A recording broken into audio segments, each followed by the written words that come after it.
Hey everyone, Alex Brandy here, New England Patriots cheerleader, and you're listening to Boston's Big Three podcast presented by Ride the Wave Media. I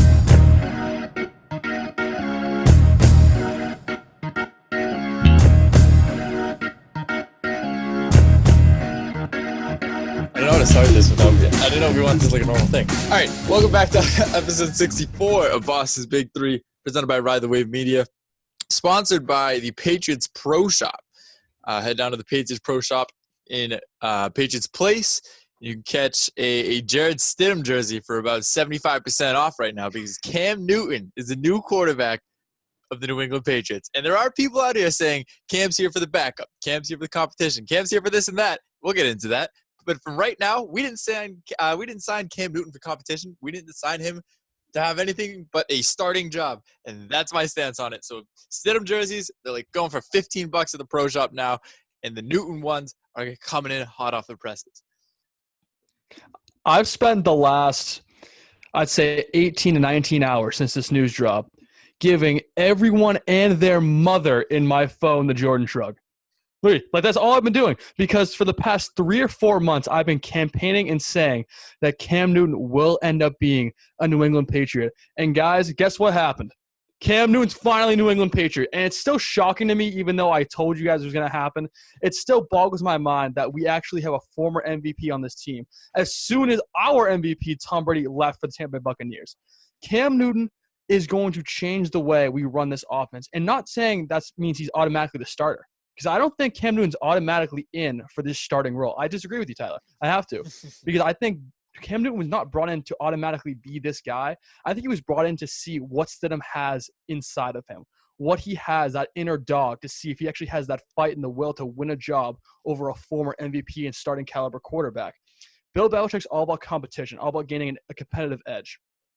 Cam Newton scares the shit out of Jared Stidham. You know who doesn't? Brian Hoyer. No one's scared of Brian Hoyer. But Cam Newton is a legitimate guy who comes into that locker room, commands respect, and Stidham has to respect that guy, but also at the same time compete his butt off for the starting job. You know, it's actually funny, and I know Stafford, you've been campaigning it, and this goes back to us even being at the Combine and looking at some of the quarterbacks that were on the list, because at that time, you knew Brady was gone. It was over with, and the days were coming, and even after the draft, and I just posted it earlier on April 25th, the Patriots didn't draft a quarterback this year. Any quarterback they picked up was just like a free agent, undrafted free agent. And I made a post, and at that time, Jameis Winston wasn't signed either. And I said, my Stidham Stiffy's still hard as ever, but you got to keep an eye on these two. And as you said, it feels like if you've been following the story, it was bound to end up happening. Look at Cam Newton and Mohamed Sanu. They've been saying that Sanu is just so amazed that Cam Newton has actually signed with the Patriots. And there might have been something there that even Belichick went to Sanu and said, hey, what do you think? What do you think about Newton? How's he looking? You know, like little game film or a little film on him, because no one else has been able to get any film on Newton because of coronavirus. And that's what they're saying is what held this back. Overall, this is a win-win. Any which way you look at it, it's a win for the New England Patriots. It's a win for the fan base. I know, just looking at the DMs, looking at people's comments, they're like Tyler Miller right now. Cam Newton's coming in. He's 100% a starter. This is going to be Cam Newton's team. Then you have the Joe Staffords out there. Not yet. Hold up a second. Cam Newton has to earn that spot. This is putting a lot of pressure on Stidham. My take is, there's 70 days until we find out who's the starting quarterback. Is that enough time for Cam Newton to come into New England to get to learn this most complex playbook, to end up catching and get up to speed, to be ready for week 1 for the New England Patriots? I personally don't think Cam Newton can do that, but that's the point of bringing him in. You're bringing him in low base salary, the bare minimum. He's getting paid $1 million for his base salary. It's all incentive based. The way I see this right off the bat is, like Stafford just said, Stidham's got to be shitting his pants. Hoyer's there to be the mentor role. Hoyer's staying, and Hoyer's not getting cut no matter which way you look at this. If they carry 2 quarterbacks, that's because Cam Newton got cut. They're going to carry 3 quarterbacks. Unless if Stidham wins the job, they're going to go to Newton. You can be the backup, and if Stidham fucks up, you're right in. Your job could come at any time. And Newton might say, you know what, I'm going to do that. Or in the preseason and training camp, Newton could look spectacular, still lose the job, but go get signed somewhere else and be a starting quarterback. There's a lot of ways this can go. But this is just a classic Belichick move to bring somebody in to go against Stidham. I was thinking a conspiracy that they're bringing Cam Newton in for a cheap contract, and they're going to purposely have Stidham win this to win the confidence over from the fan base and to get Stidham's confidence going. But guess what? If Newton does win the job, Stidham gets to stay on the bench for another year, gets to learn from an former Auburn player himself, and Cam Newton still has Brian Hoyer to teach him the ropes. And then going into 2021, you still have all this money. The Pats could go for another quarterback, or they could bring a quarterback in, but say, hey, Stidham, it's still your job if you want it. You got to fight for it. You got to earn for it. Go ahead, Tyler. So there's one interesting scenario I wanted to throw out before Tyler talks about this, and one that really no one's brought up at all, the Teddy Bridgewater effect. Teddy Bridgewater had a gruesome injury in Minnesota, a terrible ACL injury. Everybody thought he was done with football, and then the Jets picked him up. He played great in the preseason, and then the Jets flipped him for an extra draft pick. Could we see that happen with Cam Newton? Possibly. Do I think it's likely? No. But I think it's another scenario that people aren't really thinking about, that maybe he could be a trade chip eventually. And back to what you said about before I go to Tyler, there are only 3 scenarios that happen with Cam Newton. 1, you have the best quality backup in the league, literally the number 1 backup in all of football. 2, you have a comeback player of the year candidate, possibly leading you to a playoff berth and potentially more than that. Or 3, you cut him and lose literally nothing because it's all incentive-based, like you said. All right. Time from the perspective that doesn't know the ins and outs, the X's and O's as well. First thing, do you think Stidham, how much do you think he knew about this before the news broke? Or do you think he was just like us, checked Twitter one day, he was like, crap. He's like, this is bad. This is bad news. I'd say like a 5% chance. Just saying a small percent, not to say 0. There has to be a small percentage of chance, because he needs to know, like, damn, this guy's still out there. I mean, Cam Newton was going to sign somewhere. And I feel maybe in his mind it slipped, but, you know, there's been the jokes about, Tom Brady's down in Florida and he's been training and Stidham's out in the seaport smashing tequila and everything like that. I know Stidham's been working quietly with his teammates and everything. This is a great kick in the ass to Stidham. Stidham has the clear – and this is my – sorry, staff.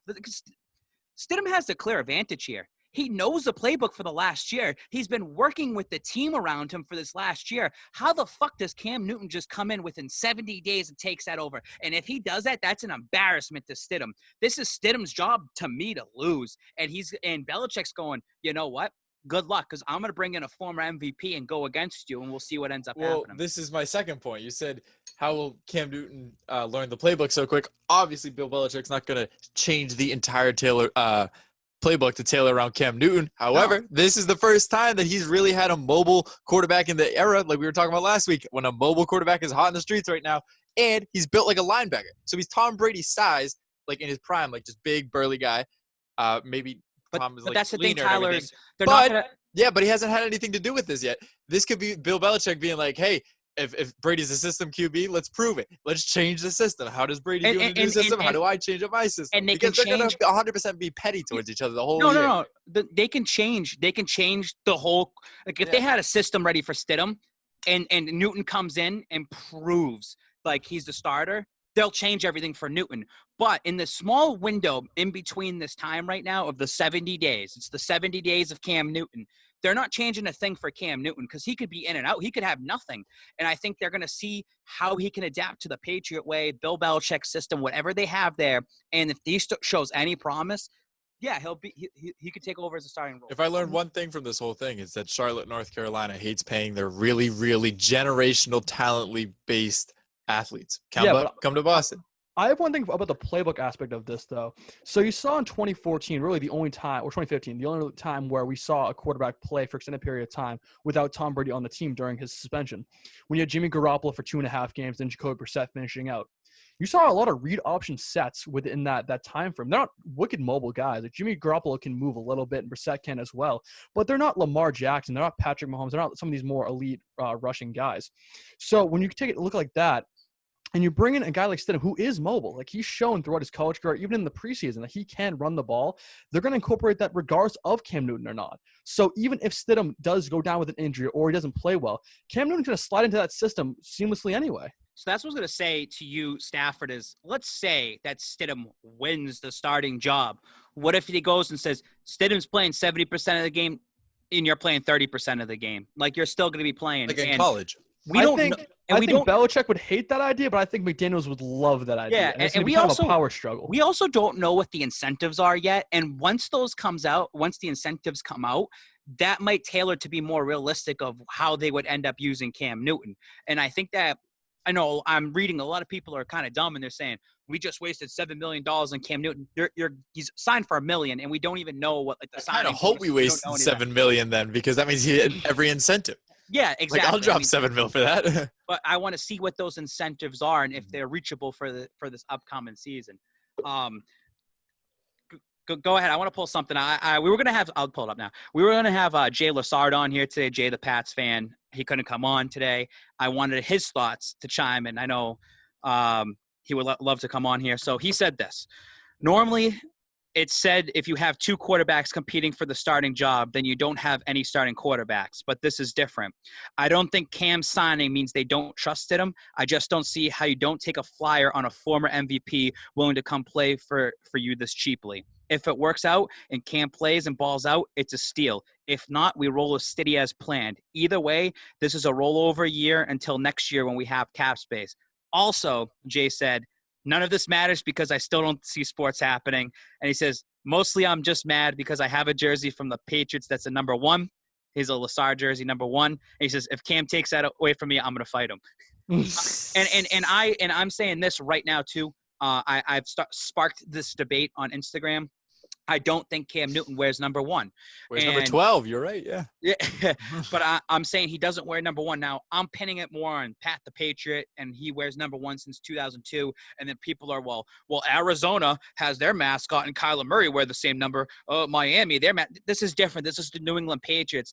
The Patriots haven't had a guy wear number 1 since like the 1980s. And I think this is also the first step for Cam Newton to come in here and say, you're not our number 1 guy. You're not the number 1. We're going to give you whatever number we give you, and that's available. I have a working theory for the number thing right now. So as currently, Brian Hoyer is number 2, Stidham is 4, and those are really the only quarterbacks that matter on the roster.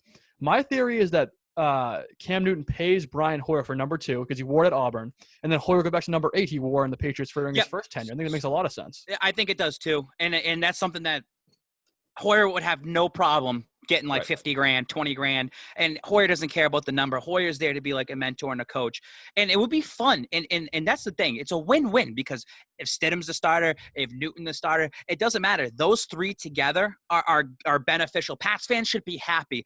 The way I see this too, and the biggest beneficial thing I see out of this, and I said this numerous times, why I love Brian Hoyer. Brian Hoyer is able to pick up a playbook, read it, study it, and put it out there and mentor these people. Cam Newton can mimic the likes of Lamar Jackson, like Patrick Mahomes, like Deshaun Watson, some of these Kyler Murray, some of these mobile quarterbacks they're going to face. Cam Newton's going to be in practice with one of the top defense. The Patriots are still going to be a top defense and can mimic the play style. If Hoyer says, hey, I want you to run some of these plays. This is what Mahomes is going to run. This is what this guy's going to run. This is what that guy's going to run. The defense is going to be able to be more well-prepped this year than they did last year against some of those mobile quarterbacks. That's my take on this. I agree 100%. Perfect for practices. Right, and I want to just make one thing clear before we move on here. While I agree with you on that practice stuff, I think Cam is going to be very beneficial when it comes to preparing for those mobile guys like you just said. But make one thing clear. Cam Newton's not here to mentor anybody. Cam Newton's not here to be a mentor. Cam Newton's not here to be the backup. Cam Newton's competing for a starting role. Don't make any excuse about that. Like I said beforehand, I think Stidham's still in the driver's seat. It's a competition, and Cam Newton's here to win the starting job. He's not here to be the backup, but I think he will be the backup if it rolls that way. And that's what's beneficial is if he busts his ass for the 70 days that he has here and shows it, and still the Patriots are like, we're going to start with Stidham. Cam Newton's going to have the option of being like, we can cut you, we can trade you. Like if you want to go somewhere else, like, so Matt Ryan went down with an injury in Atlanta. You want to go over there? Well, we'll trade you over there. Like you said earlier, this is a piece. He can be flipped. That's what we do with Gronk. It's interesting. It's like, kind of similar to Gronk. We had neither of these players were in our plan for next season. Like Gronk wasn't going to play another game for the Pats most likely, and it didn't happen. So we got traded for an asset. We had no plan to have Cam Newton, and he's now part of the plan. But if he wants out, like we were talking about with Jay's thing, all right, we just flipped him for another draft pick. We flipped him for another piece. Kind of transitioned a little bit. We can go a little back and forth, but we've lost draft picks, especially because of this Spygate thing. The Spygate 2.0. If Stafford, if Cam Newton plays out his contract, do the Patriots get a comp pick off of that? I don't believe so because most of it's not guaranteed, first of all. And second of all, even if he does get all of the incentive stuff, I really don't think you get a comp pick out of it. I really don't think I don't see that happening. But I do have one question for both of you before we get into the Bengals, controversy that released yesterday as well. How do you think Tom Brady feels after seeing this news of Cam Newton becoming the new New England Patriots quarterback? I mean, he wrote like, oh, Under Armour boys, the Under Armour boys, Under Armour quarterbacks. I mean, I think he's focused on his own thing. I mean, he knows that Belichick and the team's going to do what they're ever going to do. I just did read an article that Richard Sherman is disgusted that this was even allowed because Cam Newton signed for like the bare minimum of like $1.05 million and says it's disgusting that he even signed for that low, but it's also disgusting because he went to the New England Patriots for that cheap. And it's kind of like our little Kevin Durant conversation that we had on the last episode. It's like the New England Patriots, they're still one of the top teams in the league. I don't care if they don't have Tom Brady or not. They're still going to be a top team that's competing. And you just added Cam Newton. No, this is much better. Like the same exact team, except Boogie Cousins. He literally signed for 5. He was hurt, kind of out of the league, a little back and forth, and he signed with the Warriors for $5 million. When a year he was supposed to have a max contract the summer before his injuries. Cam Newton. Let's hope it doesn't happen like Boogie, though. Let's hope it doesn't end up like Boogie. Ooh. But either way, it's the exact same thing, except in football, where the money means a whole lot more. Another thing about Cam Newton, too, is he was the captain on the Carolina Panthers. He ain't the captain over here, and it ain't his team. And that's what's great about this team in general, and what you're going to see over the next, 2 to 3 years is it's nobody's individual team. If it's one person, it's going to be this guy, but this guy doesn't have that mentality of, I'm the captain, bow down to me. Whereas I feel like Brady technically is a captain, but doesn't do it. It was Brady's team. Everyone knew it was Brady's team. Right now, it's everybody's team. And Cam Newton, if you saw that one of those Patriots accounts posted it, all the reactions from some of the players from the Patriots was interesting. They're happy. They want Cam Newton there. And especially with what's going on in society around us with human rights and all that. And the Patriots are coming together and doing these unity chats and whatnot. I know that Colin Kaepernick has been pressured to sign. People want him to sign in New England. I think Cam Newton is someone good to have there for an advocate of human rights if they want to get down that road and have the team come together as one. I think this team is going to have a ton of chemistry, even with Cam Newton there. I understand that Cam Newton has some immaturity issues. No better person to come to than Bill Belichick. No better organization to come to than the New England Patriots that make sure to show the rest of the league and yourself that, hey, I'm coming in here. I do my job. I still have it. Right. On the flip side, though, I want to make sure this is clear, too. We saw the same kind of similarity on personality when Chad Johnson came into the Patriots in 2011. I think it's fair to say Chad Johnson was a terrible Patriot. He was a terrible player when he played. He had 200 yards total, a touchdown during the regular season. And I think it's majority because he lost his personality and his will to play football because Belichick kind of made sure it was hey, this is a football team, not a celebrity show. You want to make sure you're doing your work and putting your head down. Don't talk to reporters. Don't do any of that dancing nonsense. And I think you kind of saw it take out of Chad Johnson's game. We need to be very clear here. Belichick is going to let Cam Newton beat Cam Newton to a very certain extent. Because if you limit how Cam Newton plays the game of football, if you take away that joy and that love, he's not going to be good at football anymore. He's not. Because if you take away his play style and his ability to enjoy the game, there's no motivation. So he did that to Rob Gronkowski.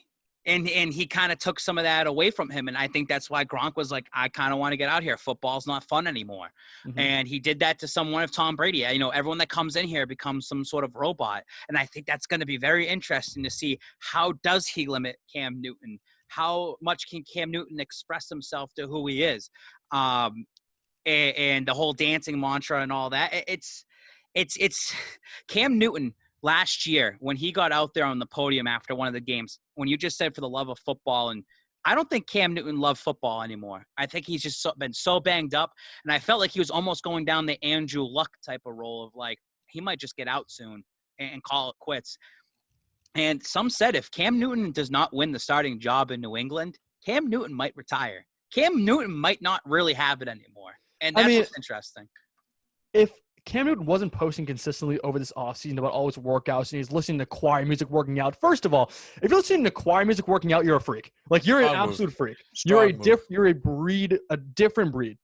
Cam Newton. Cam Newton. Are you a different animal and the same beast? That's Cam Newton right now. But I don't think he's going to retire, even if he doesn't win the starting job, because I think this guy is out to prove that he still has what it takes to be not even an elite quarterback, a competent quarterback in the NFL. Why did no other team take Cam Newton then? Why does the 31 other teams let the New England Patriots pick him up? Well, it just came out that the Browns were actually in advanced talks with Cam Newton before the Patriots signed him. This was kind of earlier in the offseason. They didn't pull the trigger because they felt comfortable at the end of the day with their backup quarterbacks in Cleveland. To be very honest with you, I think the rest of the NFL felt very comfortable with the draft class that they had, and they wanted to take their guys in the draft. They didn't want to have to risk the notoriety of Cam Newton coming in and kind of blowing up the entire media exposure in that locker room. I can understand that at the same time. But when you have guys like Nick Foles, who is getting paid, I think, $20 million this year for the Chicago Bears, and then you have a guy like Joe Flacco, who signs with the Jets while Cam Newton's still on the board, still on the market, like, disrespectful, first of all. And second of all, you're just motivating him more. This is only going to motivate Cam Newton to the point where it's going to be a scary sight if he actually sees the field. All right. Cam Newton still is a good quarterback. This is my thing. He didn't stop playing last year because he was bad. Well, yeah, he wasn't great, but you know why? Because he was hurt. He had a legitimate injury, which sidelined him for the rest of the year. The year before, if he wasn't obviously as good as the MVP season, like, he's been on not a steady decline, but he's been declining because age, just experience, everything like that. Then he gets hurt, and that's why he sits out. And everybody's like, oh, I don't think Cam deserves this whole comeback season thing that he's kind of getting right now. I think he's just more like, he's still a very good quarterback, and all these other teams are idiots. We should just be making fun of the teams, not being like, oh, my God, Cam, you're back. It's like, he's still a very good quarterback. I don't think people get that because he took, half of a year off because of an injury, and because he was playing before that with an injury and he wasn't playing. And even before I'm going to relate this back to the player. I always relate every single hypothetical to with Jaylen Brown. Jaylen Brown played hurt. Like, there's proof in this. He played hurt the Kyrie year, broken hand and everything like that. Everyone says he can't shoot. He can't pass. He has no idea how to handle. What happens when he comes back healthy? Cam Newton, literally, like Joe just said, did nothing but train, did nothing but post, like, videos of him working out, like every athlete, but he's doing it, and there's proof. He could come back, kind of like how Jaylen Brown's like, hey, I'm just really good at basketball again. Cam Newton could be like, sorry, I sound wicked. It's disgusting. I'm running off like an hour of sleep. He could come back and be like, I'm still a good quarterback. The only reason I had a down year is because of an injury, and I'm rehabbed. He's fully rehabbed now. He literally hasn't played a game. And that's why it's forever. A complete win-win everything around, because you're only spending $1 million on him, and if he goes and hits incentives, that means that guy won the starting job. And now you have Stidham, which Stidham should feel like a bag of shit if he doesn't win this, because he's like, oh, wow, Brady left, and we didn't draft anybody. This is my team. Oh, I'm taking over. not so much. And it makes Stidham now even work harder in the 2020 season, even if he's not a starter. It makes him have to work as hard as a backup to keep learning, so he could be like, you know what, maybe 2021 will be my year. If you're a Patriots fan that said this team was going 4-12, how do you feel right now? How do you feel for not believing the team? Whoa, they didn't have Cam Newton or anything. How did you feel? You doubted this team and you were sleeping on him and said, I'm gonna go root for the Bucks now. How do you feel about that? Yeah, and just one narrative I want to kind of crush before we move on here. Cam Newton wasn't that bad before he got injured, right? So the season before, so he played 2 games last year, right? So that's a wash, right? Season before that, combined 4,000 yards passing and rushing, and a combined 30 touchdowns. That's a great season. I don't care how you slice and dice it. He was my fantasy quarterback, and I won the whole thing. Like, if you're scoring close to 30 touchdowns and over 4,000 yards, you're a good quarterback. You are a competent quarterback. So I don't want to hear this nonsense garbage about how Cam Newton's gone. First of all, Caden Bodak, I got a problem with you. He literally titled an article. He titled an article, Bill Belichick's an idiot, and then had no reasoning behind why it was a bad move for Cam Newton. Hold on. But I have to say this. I respect Caden because I have been in the same exact situation before. He is in way too deep to turn back now. He has to just keep leaning fully into it. Like, no matter what, he could be hopping on, like, Boston Power Hour and be like, oh, Cam Newton's, like, dumb and everything like that. And then in, like, 2 months right now, or probably 3-4 months right now, and Cam Newton's actually playing well, he's like, oh, what else do you want me to do? He's in a win-win situation. He could be like, oh yeah, I had to stick to my guns. What do you expect? And then Yeah, he's like, oh, he's Cam all Newton's about really all good. about Stidham. Mhm. And you can flip this on the other side too and just say, like, I've been all on Stidham. You have to be like, that's all we know right now. He's the starting quarterback. At the same time, I'm doing the let's tread water here. Like, let's just tread lightly going forward, because this ain't just Cam Newton's team yet. He's got to earn it, and he can absolutely earn it. Like I said, I think Stidham has the advantage, but Cam can come in, swoop in, and become the starter. We don't know. And at the end of the day, Patriots fans should just be really happy and kind of have if you don't believe in the Patriots before this, now you should. You'd be like, Belichick made a move with no money really left in cap space and made a move to get somebody. He bought a Ferrari with 50 cents in his pocket. It's almost like since March, it's just been like, hey, does anyone want Cam Newton? Just checking in. I'm going to grab him in a couple of months when no one wants him. Hey, it's April. Hey, does anyone want Cam Newton? Like, he's still out there. It's the end of June. It's the end of June. That's And I remember like, when we started this Tyler Miller countdown at the end of the every episode saying final thoughts. For the past 2 months, it's been Cam Newton watch for me. That's my final thought for the past 12 podcasts. Cam Newton, day 37, still isn't signed. Day 84, day whatever. and now it's finally here where we don't have to do the Cam Newton countdown anymore. And that's why I want him to win this starting job. I would love for him to just explode all over the league and just show again to the Patriots, like, Belichick just sneakily got another top quarterback just like that. How long do you think this whole plan was in play? I'm sure it's been in play for a long time. All right. Really, how long though? Do you think it was going on week 1 last year? Like, this is the last year of Brady. Let's plan, because obviously not week 1. But I'm saying, do you think it happened during the year last year? Because Brady's probably not going to walk. Why? No. They had to have known they had an idea for Cam Newton. No, because he was injured. They had no idea what his health was during last season. They had no idea how he would come back. Dude, when do you think it started? Because I think it started about 4 months ago. People knew that Brady was out the door, I think, way sooner than the media tells. I agree with you, but I don't think that correlates with Cam Newton being okay. Then if not Cam Newton, what option? Because Cam Newton was probably going to be on the list of people, or whenever he was named as a free agent. I'm telling you right now, the number one guy the Patriots are targeting was James Morgan. Okay, yeah, that was going to be my thing. Out of all the quarterbacks that do you think the Patriots targeted, where does Cam Newton fall on that list when he was deemed eligible to be? I just think that they had him on a list of saying, let's keep an eye on somebody. They've showed time and time again that they've been comfortable in Stidham. It's not like there was some master plan like, hey, we're not going to draft anybody because we're going to pick up Cam Newton at the end of June. Like, that was never going to happen, because Cam Newton could have easily signed somewhere else and got more money. That's the thing that makes this funny. Is just I also don't know anything about the NFL behind the scenes, but you see in the NBA, you see Kyrie and Kemba, they've been talking since 2016. Kyrie and KD been talking since 2016 Olympics, saying, hey, let's team up. Obviously, you're not gonna have Cam Newton and Belichick, but that's kind of how Chad Ochocinco got here. They always had a good relationship off the field. He could have had something similar like that with Cam. That wasn't but what if public, another team just came out there and was we're gonna give you $3 or $4 million base salary. We're gonna give you all these incentives. You got to look at 1 week ago. Cam Newton. Say even if they were talking or whatever, the Patriots never banked on this to actually happen. They just got it's just lucky. It's just right. lucky.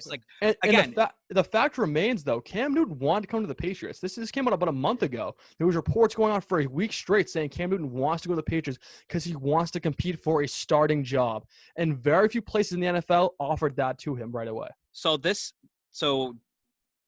what was this? Wednesday. So last Wednesday, GRD sent me this before. Cam Newton slid in a DM of this vintage snapback exchange or something like that. So they were talking for a little bit. And on Friday, so GRD is part of this whole vintage group of all these hats and throwbacks and whatnot. And in that chat on Friday, the kid, I guess Cam Newton bought thousands of dollars worth of stuff off this kid, all snapbacks and just random stuff. And then the kid said, Cam Newton's going to be a New England Patriot soon.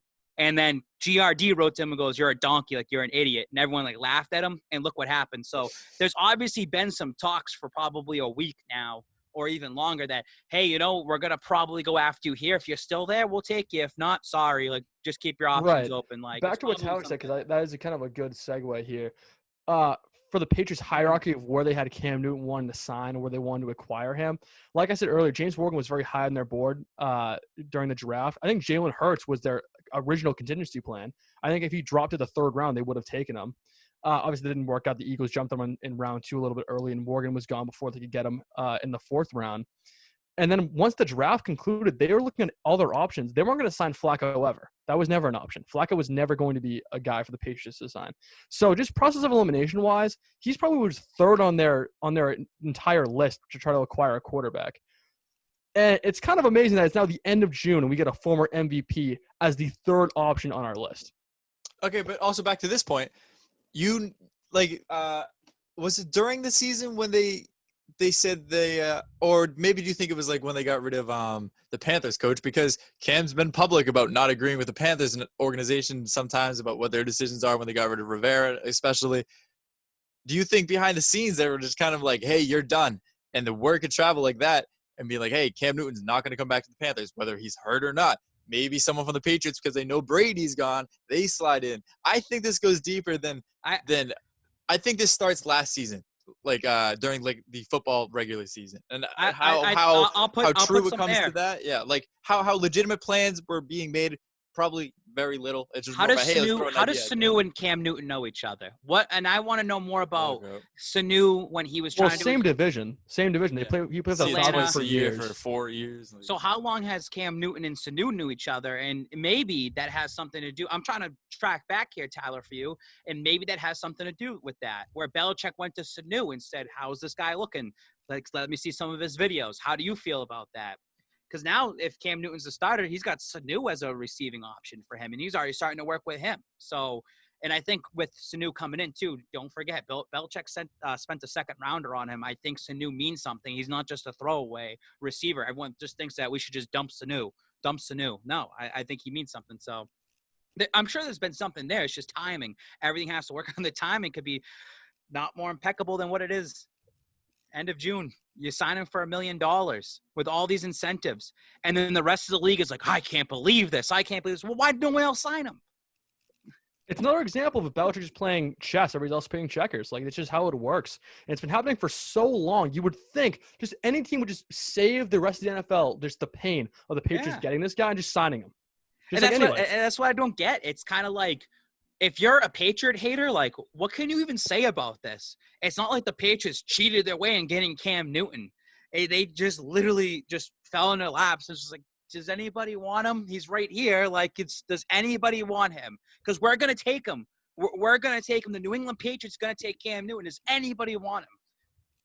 I don't get it. Belichick must have dirt on every single owner, every single GM, every single coach. That's what they were using their cameras for all these years, is to find out all the dirt that they have on them. Like, hey, you want to go get this guy? Well, we're gonna make sure we ruin your relationship with your wife. Speaking of which, the Spygate 2.0 sanctions are here. As reported per Adam Schefter, the NFL's penalties towards the Patriots are $1.1 million in club fines, loss of 2021 third-round pick. Darn. And Patriots TV crews not allowed to shoot games during the 2020 season. Maybe there's no 2020 season, so we get a paid vacation. But I think this is like a slap on the wrist. But what happens when we win the Super Bowl again and there's no footage for like America's game? Like, what happens? We're gonna have like what are those people who just draw what happens in court all the time? A stenographer or something? That's not the word, right? That's what's gonna be hired though. I just, like I said, like, what if there's no season? It doesn't even really affect the New England Patriots. It's just like a throwaway punishment. I mean, it's the same thing with Cam Newton. It's like that Cam Newton signing wouldn't even really matter. Like, nothing might matter. So it just sucks. I mean, they took care of that guy. The guy ended up getting fired, whoever was involved in it. And it is what it is. You just keep moving on. We're on to Cincinnati. Yeah, but anything else, like sports-wise, if you want to just branch out of that? I know this is going to be a big Pat show. Give me an NBA update. What's going on, dude? Coronavirus going rampant down in Florida. They still going down there? Clearly. I think what, training camp starts soon? First game is July 31st. I mean, we're going to see. I think the NFL should be shaking to their boots most importantly, because they're going to see this is like the guinea pig to see how this goes. Yeah. If the NBA doesn't go well. The NFL already canceled their Hall of Fame game. Like, it's already done. I It's not kind happening. of like that move. Nobody really cares about that. It's like, No, ooh, but the that's- Hall of that's- Fame that's game like- tradition. Woo. Nobody cares. Like That's nobody, one of the biggest dominoes to fall, though. That's Yeah, the it first is. cancellation game of the It's- NFL season in a long time. So then you start to see that domino fall. Then others start to fall. Preseason shorted to 2 games to allow more time to fly in between and quarantine and stuff. Oh, then the preseason is eliminated completely. We're just go right in the regular Wait, season. are we It doing could, the it could 18 snowball like regular that. season game this year? Or is No. that next year? That's next year. This year is the extra playoff spot. Right. All right. Where do you see the Patriots finishing the season now? Say Cam Newton stays on the team. I don't know what he plays, but there's new energy in New England football. What do you think? As of last week, you're like, how much has this changed? My reaction hasn't changed at all. I mean, I still have us going 10-6, 11-5. I think it's a very reasonable mark for everyone involved. Our defense is still a top 5 defense in the NFL, no matter how you slice and dice it, no matter how many losses we had. We plugged those holes. We drafted guys like Josh Uche and Anthony Jennings. Our offense is still solid. We're going to dumb down the system for Stidham anyway. If Stidham can't cut it, then Cam Newton, a former MVP, is going to come in and take over the helm. We're in a good place still. We're going to make the playoffs. We're not win the division. Might not have that happen, but we're going to make the playoffs, I think. If Cam Newton can be the original Cam Newton he is and find that spark again and be that MVP caliber quarterback and even somewhat there because of the offense that he's going into, because of the system, because of the coaching that he's going into, the New England Patriots will be 14-2 this season with healthy Cam Newton. Absolutely, 100%. I'm going from 12-4 to 14-2. And it's not being biased, and it's not being stupid. That's how much I believe in Cam Newton's playing ability. Who do If we he lose can to, have that. Who do we lose to? If there's only 2 of them, Well, you're going to lose the probably to the Chiefs. Are we still going to be? last game of the season. You'll lose the last game of the season because they already have the bye wrapped up. And then you have probably a throwaway game somewhere in there mixed in. I don't know. I don't have the schedule in All front of right, me. power rank us in the AFC then. Number 3. Chiefs, Ravens, us. Yep. Yeah, I mean, yeah, that's fair. I mean, if they go 14-2, they'd be the number 1 team. I just think they go 14-2. I think even just having Cam Newton on your team for the entire season, they're a 12-4 team. I think the Ravens are going to ball out this year. I think the Ravens will be number 1 and KC will be number 2. 14-2 is where they're going to go if Cam Newton's fully healthy 100%. That's Wait and a see. bold take. I like it. But You know what's a bold I was not take? expecting it. You know what's a bold take? The NFL's going to actually have a season this year because it ain't going to happen. D2 and D3 football are canceling. That stinks out loud. All right. Any final thoughts before we wrap this up? The Cam Newton watch is finally over. Welcome to New England. It's going to be a hell of a ride. Fuck you to all the people out there that said the Patriots were going 4-12.